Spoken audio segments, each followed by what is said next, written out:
નમસ્કાર દર્શક મિત્રો, શિનોર સમાચારમાં આપનું સ્વાગત છે। હું છું મેઘા અગ્રવાલ અને જોઈએ આજના સમાચાર। ડભોઈ તાલુકાના તીર્થ ક્ષેત્ર ચાંદોદ પાસેના નંદેરિયા ગામમાં પ્રવેશવાના મુખ્ય માર્ગ પર આવેલો જૂનો નાનો પુલ છેલ્લા 3 વર્ષથી અત્યંત બિસ્માર અને જર્જરિત હાલતમાં હતો। મુખ્ય સડક માર્ગ પરથી નંદેરિયા ગામમાં પ્રવેશતા જ પુલનો એક તરફનો કેટલોક ભાગ વર્ષ 2022માં બેસી ગયો હતો, ત્યારે તંત્ર દ્વારા મેટલ નાખી પુલનું કામ ચલાઉ સમારકામ કરવામાં આવ્યું હતું, પરંતુ ત્યારબાદ 2023માં નર્મદા નદીમાં આવેલા વ્યાપક પૂરનું પાણી નંદેરિયા ગામ સહિત આ પુલ પર ફરી વળતા ભારે નુકસાનીના કારણે પુલ જોખમી બન્યો હતો। બાકી હોય તેમ ચાલુ વર્ષે ચોમાસાના પ્રારંભથી જ મેઘરાજાએ ધમાકેદાર બેટિંગ આરંભી છે, ત્યારે સતત વરસેલા સામેલાધાર વરસાદના પરિણામે આ પુલ વધુ ડેમેજ થઈ સંપૂર્ણ ધરાશાયી થઈ જતા નંદેરિયા ગામમાં આવન જાવન માટે નાના પુલવાળો માર્ગ સદંતર બંધ થઈ જવા પામ્યો છે। મુખ્ય માર્ગ પરનો વ્યવહાર બંધ થઈ જવાના કારણે નંદેરિયા ખાતે આવેલ ઉપજ્યોતિર્લિંગ શ્રી નંદિકેશ્વર મહાદેવના દર્શનાર્થે આવતા સેંકડો યાત્રાળુઓ, નંદેરિયાથી ચાંદોદની શાળાઓમાં અભ્યાસ માટે જતા વિદ્યાર્થીઓ સહિત નાના મોટા કામકાજ અને ખરીદી અર્થે રોજિંદાપણે ચાંદોદ આવતા નંદેરિયાના ગ્રામજનોને મોટો ફેરો કરીને અવર જવર કરવાની ફરજ પડી છે। તંત્ર પુલ ધરાશાયી થવાની ઘટનાની ગંભીરતાથી નોંધ લઈ યુદ્ધના ધોરણે કામગીરી આરંભે તેવી નગરજનો માંગ કરી રહ્યા છે। રિપોર્ટર મીત માછી, શિનોર સમાચાર ન્યૂઝ, ડભોઈ।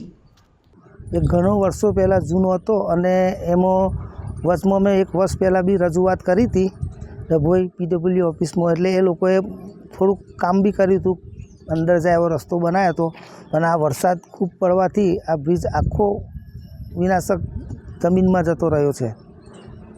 શું તકલીફ શું થાય? મેઇન રોડ ધોવાઈ ગયો છે તો આવવામાં ગામવાળાનો આવવામાં તકલીફ પડે છે, થોડુંક દૂર ફરીને આવવું પડે છે।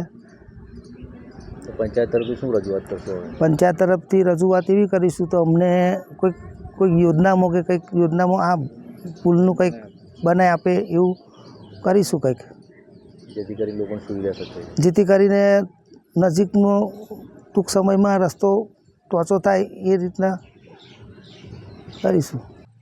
પણ ગ્રામજનોને ખૂબ અગવડ પડી રહી છે કે જે મુખ્ય માર્ગ છે અને ગ્રામજનોને ફરીને ચાણોદ કે એના માટે જવું પડે છે, ખાસ કરીને વિદ્યાર્થી મિત્રો અને ગામના બીજા ઘણા વડીલજનોને એની ખૂબ તકલીફ પડે છે। 2023માં પાણી આવ્યું ત્યારે આ નુકસાન થયેલું? હા, 2023માં જ્યારે પૂર આવ્યું, શરૂઆતમાં જ પૂર આવ્યું, જે ઘડીએ વરસાદના કારણે જે સમારકામ થયેલું એના કારણે પુલ વધારે ડેમેજ થઈ ગયો અને પડી જવાની તૈયારી હતી, અને જ્યારે 2025માં ચોમાસાની શરૂઆત થઈને સાંબેલાધાર વરસાદ પડ્યો ત્યારે પુલ પૂરેપૂરો બેસી ગયો છે, ધરાશાયી થઈ ગયો છે। એટલા માટે તંત્રને ખાસ કરી મને વિનંતી છે કે આ પુલને નવેસરથી તૈયાર કરે અને રાબેતા મુજબ ગ્રામજનોને અગવડ ના પડે એટલા માટે આ પુલને નવેસરથી તૈયાર કરે।